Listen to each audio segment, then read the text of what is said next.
Dricus Du Plessis has one of the most unusual fight styles you will ever see, especially for somebody who is successful at a high level. Today I want to break down, for lack of a better term, this caveman style striking, why it works for him, what he does wrong, and if it's something that you guys should be looking to incorporate into your own training.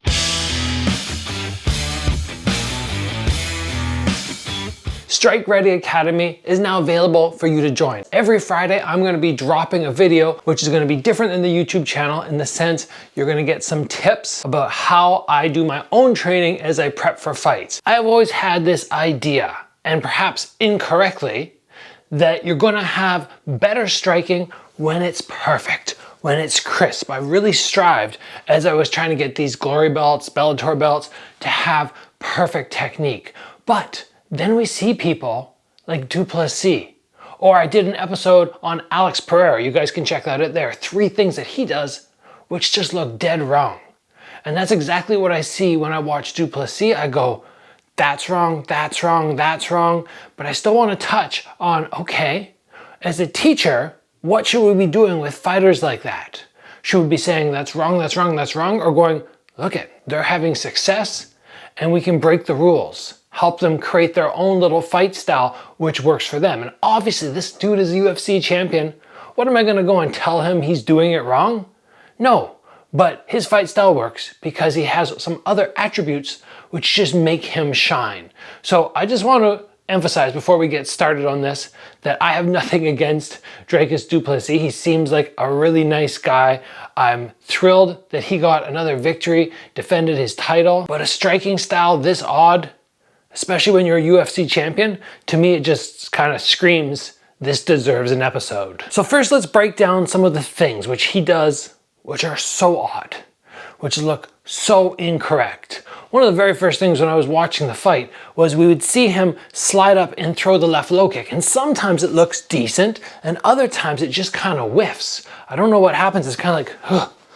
And I don't know if he's trying to correct just based off he knows he missed and the distance is off, but he gets into it pretty fast and it's just such an odd technique. Like, I don't even feel I can make it look as odd as he does, and it just looks like all the power's gone out of it and the body mechanics are all off. So if you see somebody and you're trying to execute that low kick and for whatever reason something's off, in my mind usually what happens is people's upper body is not working correctly. It's not necessarily the case with him, but when we slide up, we want to make sure we're rotating, we want to make sure we bring our head off the center line.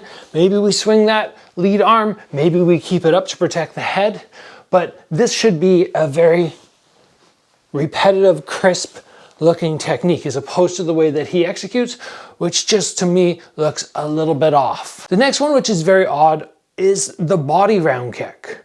The body round kick, whether he slides up or whether he does his skip, it's just really off. And one of the reasons is he tips his head back when he throws. And many people do that, right? They'll throw and they'll tip their head back and they'll leave it there. But it's almost like in that moment of his head tipping back and the kick going out, he tries to correct, at least in this one instance, which I'm going to share with you. So he comes up with his kick and then it's kind of, oh, and your body is not made, your upper body is not made to switch directions rapidly while you're standing on one leg. So that's one of the main reasons that that is going to go slightly off for him. You either commit to staying high or you commit to your lean back, and then as your leg drops, your head returns. But you definitely don't want to try and bring your head back into position before the kick is completed. Now, when I was watching him, and I kind of went, what does his style remind me of? I think I saw somebody the other day, it might have been Daniel Cormier, where he's just like, Du Plessis' style is what you would expect if you're walking down the street and somebody mugged you. It's something along those lines, the comment he made. And you're just like, no! But I kind of went, it looks like somebody who has forgot all logic and reason in the striking world and just kind of like, I'm coming for you, and he charges.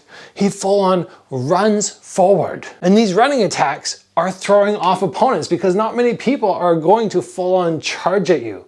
So it's working for him. And again, I'm not gonna say stop doing it because he's having success, but it's just so odd. He'll be here and then all of a sudden he steps forward. Sometimes he even prematurely drops his head. He'll be here and then it's like, huh, and then he starts charging, and it's just so wild that he can get away with it. But we'll talk about some of the attributes he has at the end, and I can tell you why he's getting away with it. These attacks as well, with his hands, they're coming from so far away. So normally if this is my opponent, you're gonna be around here. So even if you do start running, he doesn't have too much time to react, but we saw Adesanya so many times back up and cut the angle and just make Du Plessis miss by so much. And that's because he's starting from way back here. And then he starts running and he's still not within range. And now he has to take another step before he can hit. So it's almost 2 steps to get to Adesanya. And maybe with other people it would work. I haven't actually watched him fight outside of Strickland and Adesanya. But maybe on other people it works really well, but Adesanya was doing a very nice job cutting the angles in those particular moments. And the final thing about the running, which kind of threw me off, is he has trouble stopping. So a number of times when Adesanya cuts that angle, he's still trying to slow down, and you see him sort of look in this direction still, and Adesanya's over there, but Adesanya cuts the angle so aggressively because he doesn't want to be in that path that he can't really respond. So maybe that's a plus of being so aggressive. You just scare your opponent right out of the way. But either way, this running attack, to me, it looks like he could full on have clubs in his hand and just trying to batter whatever's in front of him. Again though, it works for him. Now I actually just did an episode yesterday where I was talking about the kick you need to learn. And it is a no skip left round kick. And then I was watching the fight and I went, oh, he tried to execute it, but he's so off balance that he ends up falling backwards.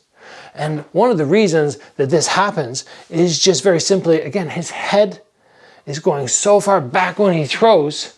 When you're gonna stop somebody from coming into you, Adesanya approaches and you're gonna try and stop this person, you need to make sure that you are stable in the upper body, not tipping backwards to the point where you're like, whoop. You wanna be here, or maybe even here, and stopping them. Same way that when you teep. If I throw my teep, I don't throw my head backwards so I'm falling. So it's just another example of, while he's trying to use these, what I would call semi-advanced techniques, it's a little off just because of the head placement. And one final thing which I noticed on him, which is different than most fighters, is he'll throw a punch, but then he'll keep following through after. Now this will be great in the instances where we saw him have success, where he hits Adesanya and then he keeps going for the takedown. And maybe that's why he does this in his striking. But if you're just somebody who's looking to improve your striking and there's no takedown element, hitting and then following through with multiple steps is going to either lead you to clashing, or in the instance which we see him a couple times, Adesanya moves and he just looks so out of control. And this is a reason why he probably gets fatigued. But I want to talk about that for a moment. His overall level of just being able to go, go, go. Because it is an asset. It's one of the reasons that he's probably won so many fights. This guy does not stop. And I have mad respect for that, because I love fighters who are just out there putting it all on the line. You visibly see them huffing and puffing, but they do not stop. And I think a lot of the reasons he is so huffy and puffy is because he goes a lot, he's pushing hard, but in addition, his technique is a little wild, a little off, and that is more fatiguing. If I throw a punch and I'm doing that versus that, which one's more tiring? Obviously the one where I follow through and I miss and my balance is off and I'm trying to restabilize, much harder to get that cardio back under control. But we've talked about some errors that he makes. Let's now talk about why all this can work for him. And would I, as a coach, go and correct people who are doing certain things? Well, the very first thing that I want to touch on is, if I was a coach and I was starting with a new student who is obviously not having success with this style, yes, I would step in and I would go, yeah, I'm not loving that. I'd like you to try this alternative, slightly more technical route. But when we have fighters who have proven time and time again that they can make these styles work, I might go, you know what, we're going to try and tweak a couple things, but we can't change your overall style and game plan because it's obviously working for you. And it's the same thing with Alex Pereira. What are you going to go and tell Alex Pereira every time he punches that his other hand should be up to his cheek? He makes it work. Let him do it. Would he be slightly better if you transitioned him and taught him to protect his head? Maybe. Maybe not though. It's very hard to say. But Du Plessis style is obviously working for him. much in part to that massive pressure which he puts on opponents, the fact that as he fatigues himself, they fatigue, and overall, in my mind, his greatest asset is his mind.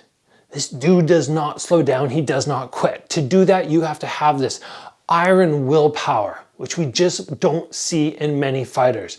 Many people will break, many people will be amazing, but you will see them crumble when things get hard. And it does not look like this guy has an easy fight mentality, which can be broken. And again, I have so much respect for him.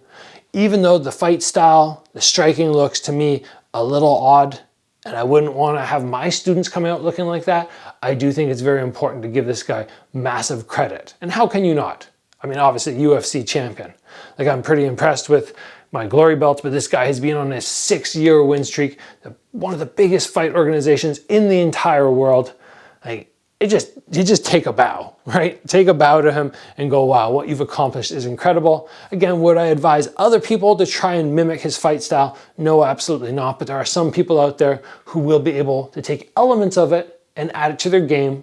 It won't look the prettiest, but it can still be effective. So there's my breakdown on this caveman sort of style, again, for lack of a better term, of Dricus Du Plessis. I hope you guys enjoyed this episode. As always, train hard. I will see you back here soon for another video.